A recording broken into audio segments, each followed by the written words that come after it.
بسم اللہ الرحمن الرحیم اللہم صلی علی سیدنا مولانا محمد و علی سیدنا مولانا مبارک صلی بعدد کل ذرات میعاد الف الف مرہ۔ السلام علیکم ورحمۃ اللہ وبرکاتہ۔ جیسا کہ آپ سب حضرات جانتے ہیں کہ ہم نے شرائط نماز اور واجبات اور فرائض کے متعلق پچھلی ویڈیوز میں بتایا تھا۔ آج ہم اس کو تھوڑا سا مزید شرائط نماز کی جو پہلی شرط ہے بدن کے پاک ہونا، اس میں وضو کے فرائض کے متعلق ہم انشاءاللہ پہلی آج پارٹ میں بات کریں گے کہ وضو کے فرائض کتنے ہیں، کیونکہ ہم اکثر دیکھا گیا ہے کہ وضو کے فرائض میں ایک سنگین غلطی، ایک ایسی غلطی جس کو انسان جان بوجھ کر نہیں کرتا، ناسمجھی میں کر جاتا ہے، لیکن اس کی یہ ناسمجھی اس کو ناپاکی کے اندر ہی رہنے دیتی ہے، پاک نہیں ہوتی۔ پاک نہیں ہوگا تو نماز نہیں ہوگی، یا جو بھی نیک عمل پاک عمل کرنا چاہ رہا ہے جس کے لیے وضو لازم ہے، فرض ہے، تو وہ اس کا وہ فرض ادا نہیں ہوگا۔ اب غلطیاں کیا ہیں؟ وضو کے 4 فرائض ہیں، 4 فرض ہیں، ان میں سے ایک فرض میں بھی تو غلطی کر دی، ناقص رہ گیا، تو وہ وضو ہی نہیں ہوگا۔ فرض پورا نہیں ہوا تو وضو نہیں ہوا، وضو نہیں ہوا تو نماز نہیں ہوئی، یا تلاوت قرآن پاک آپ گناہ گار ہوں گے بغیر وضو کے پاکی کے اس کو چھونے کے۔ تو پہلا فرض جو ہے وضو کا ہے وہ چہرے کا دھونا، چہرے پر پانی کا بہانا۔ پانی بہانے کو پہلے سمجھیں کہ پانی بہنا کسے کہتے ہیں۔ پانی بہنا اسے کہتے ہیں کہ اگر آپ ایک سرے پر پانی کے قطرے کو ڈالیں تو وہ بہتا ہوا نیچے کی طرف آ جائے، مطلب بہے پراپر، اس کو پانی کا بہنا کہتے ہیں۔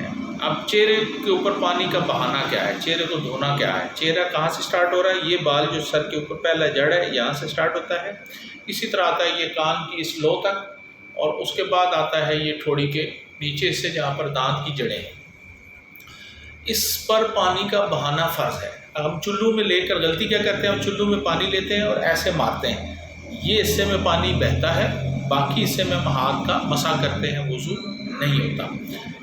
پورے حصے میں پانی کا بہانا فرض ہے۔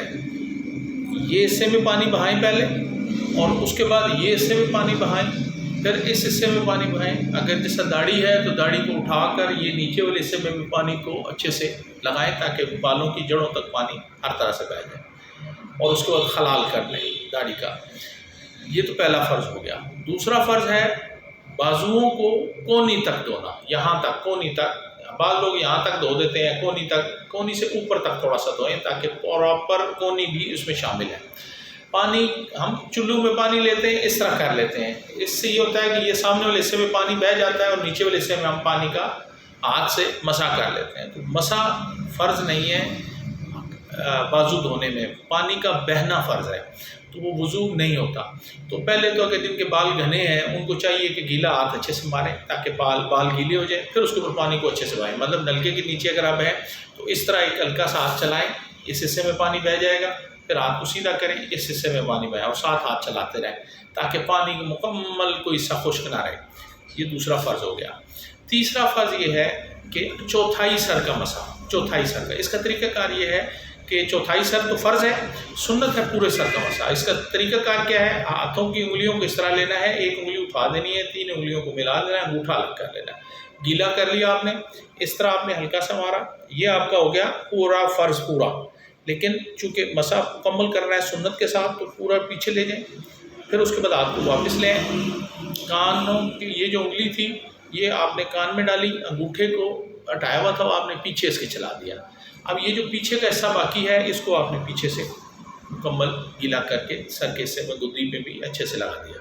یہ ہو گیا ہمارا تیسرا فرض۔ چوتھا فرض ہے پاؤں کو ٹخنوں تک اچھے سے بہانا، دھونا، ٹخنوں کے اوپر تک پانی کا اچھے سے بہنا۔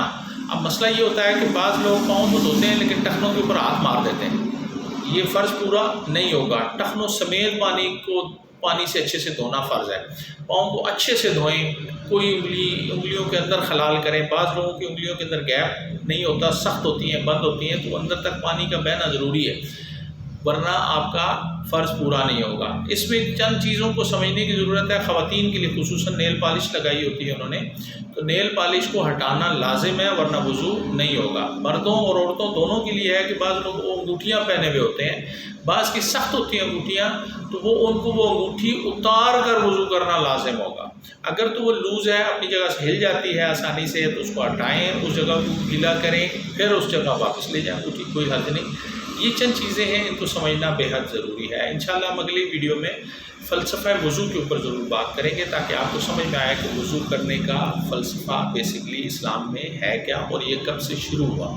اللہ تعالیٰ ہم سب کو صحیح طریقے سے وضو کرنے کی توفیق عطا فرمائے، تاکہ ہم اپنے عبادات میں اللہ کے حضور خشوع و خضوع سے پیش ہو سکیں۔